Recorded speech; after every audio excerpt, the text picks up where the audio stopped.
Good afternoon.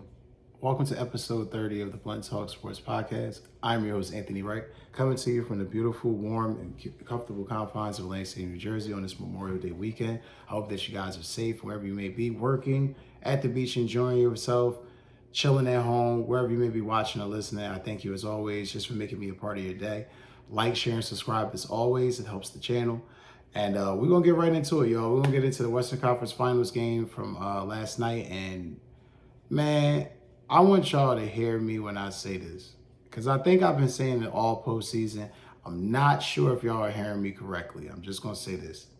Luka has done it the fuck again.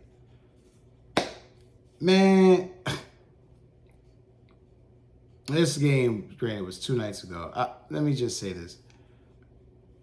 The resume, I've stated this numerous times, the resume he's building, that postseason resume, we're going to look back at this and realize we were watching something great and didn't really realize it at the time.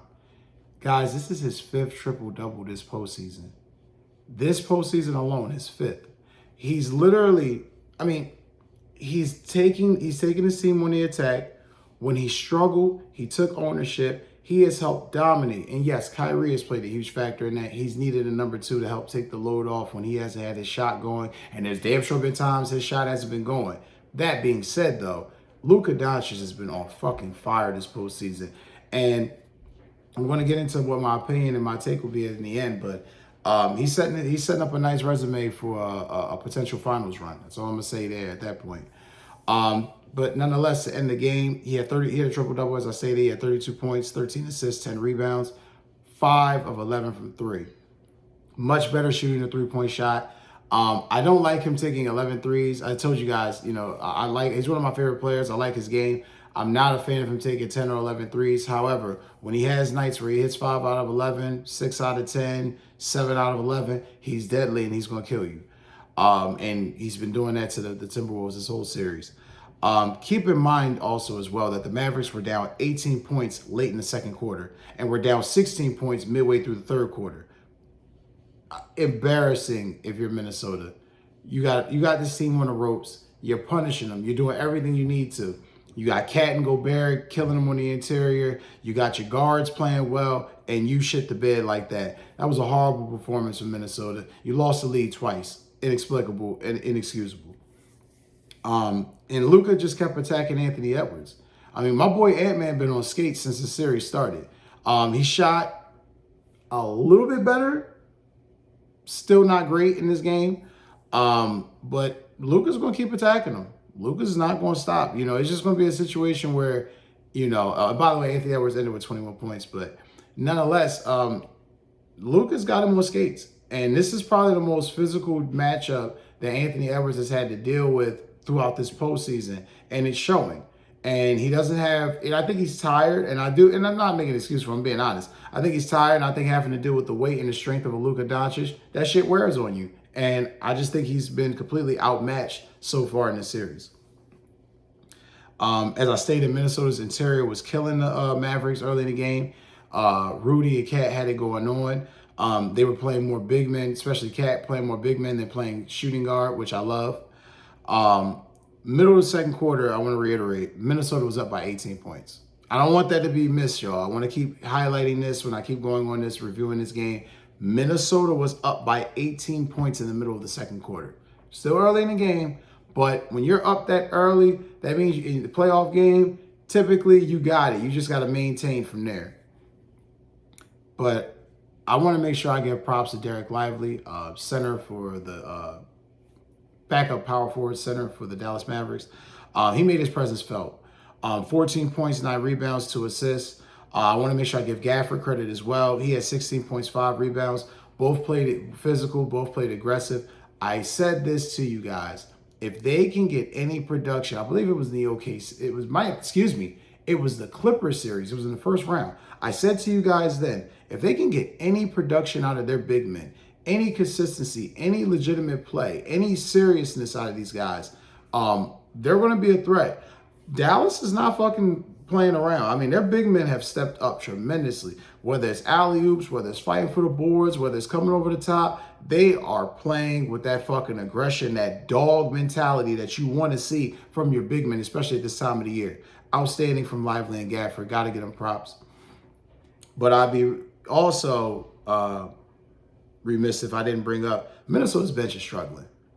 That's something I've noticed. It's not just these 2 games. I've kind of noticed it the past couple games.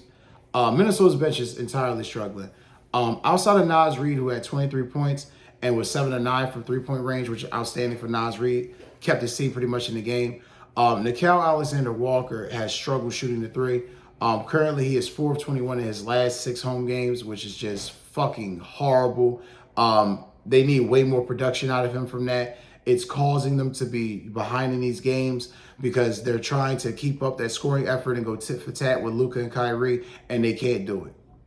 And I just mentioned the boy, the man, the myth, the legend, Kyrie fucking Irving. Started this game slow, started it a little bit out of rhythm, but when Kyrie got hot at the end of that 3rd quarter, he took the fuck off.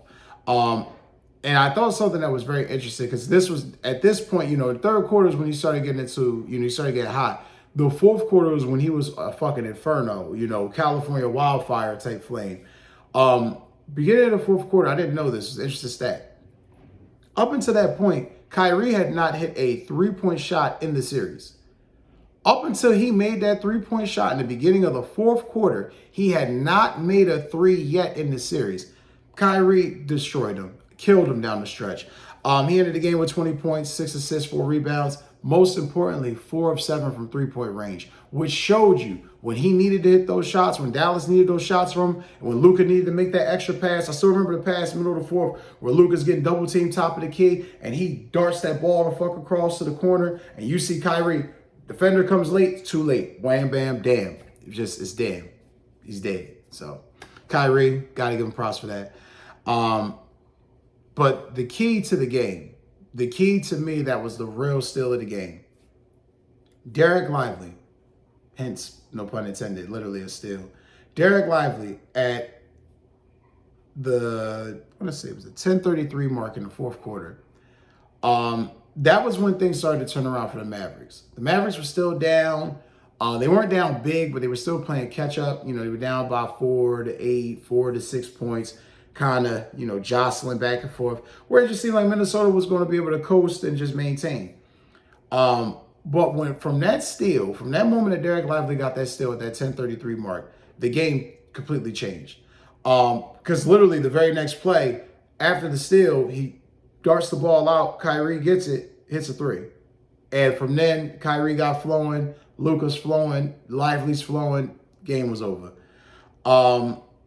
Dallas stole this game, though. I'd be a bullshitter to say to you, like, oh, no, they did exactly what you need. They played the keys and fundamentals properly. No, they didn't. They really didn't. But that being said, they stole this game. You have to steal games like this sometimes in the postseason to get where you want to be. I'm going to be honest with you.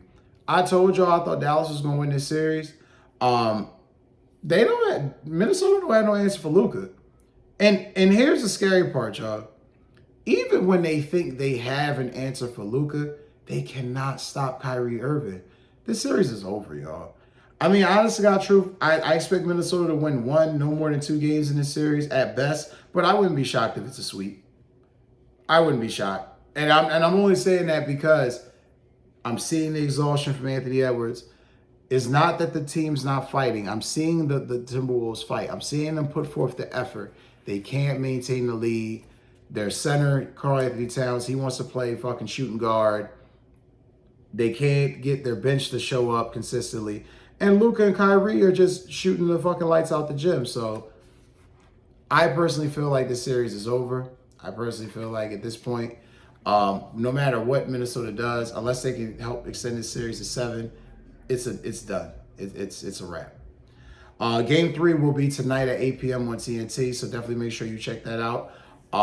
That being said, I thank you guys as always for watching and listening and making me a part of your Memorial Day weekend. As always, like, share, and subscribe. Take care and enjoy.